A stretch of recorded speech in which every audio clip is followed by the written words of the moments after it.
What do those pulses indicate? What? Oh, the beeps and blips? We don't know. Some of our information about outer space may no longer be completely accurate. Anyway, there's still only 9 planets in the solar system as far as we know. Billy? Except now there's an alien.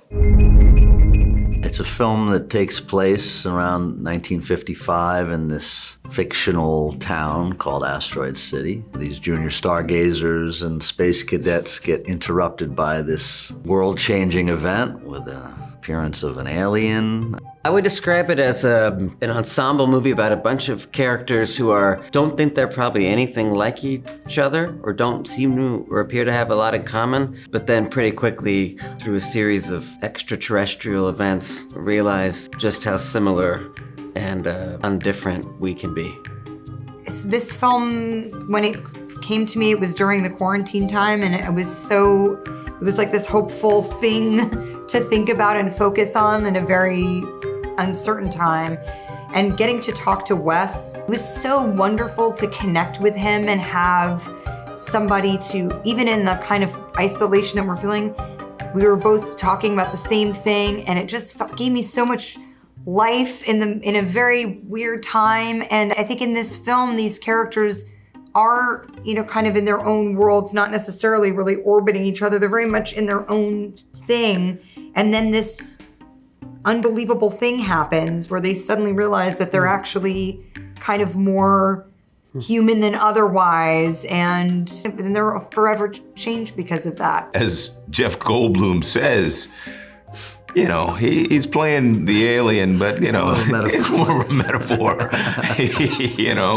I think one of the common threads through Wes's work is this sense of irony. What's happening now? I don't know. And playfulness. I think he expresses those things through this film as well. And it becomes more lyrical, more of a poem, and a meditation on things, which allows for the audience to drift in and out of thoughts and feelings in a way that's personal to them. I think it's just part of the life and the world that Wes has created. They're filled with so much fear when they see the ship and the alien comes down. And then we get the glimpse of the alien who's trying to kind of pose for a picture and looks really sweet. And then the military swarms, it's just like the fear, our tremendous fear of the unknown. When in fact, there was nothing to fear at all, right? When the alien comes back and drops the asteroid back off, he was just doing inventory.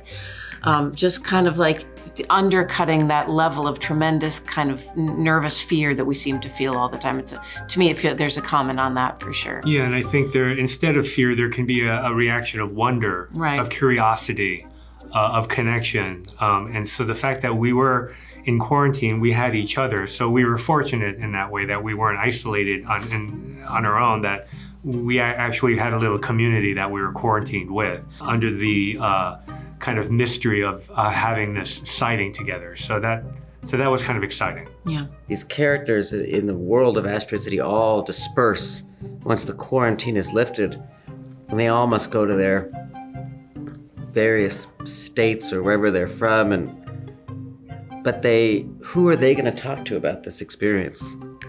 Like, they're the only other people that know what it was like to, and I guess we as viewers are too, so it kind of connects us to them. But like, just when you're talking about like reaching out to someone, like talking to Wes, like having this thing in common, and like, it's interesting what do you do with when you were just a handful of people were part of something mesmerizing? How do you continue to live with that and like share that?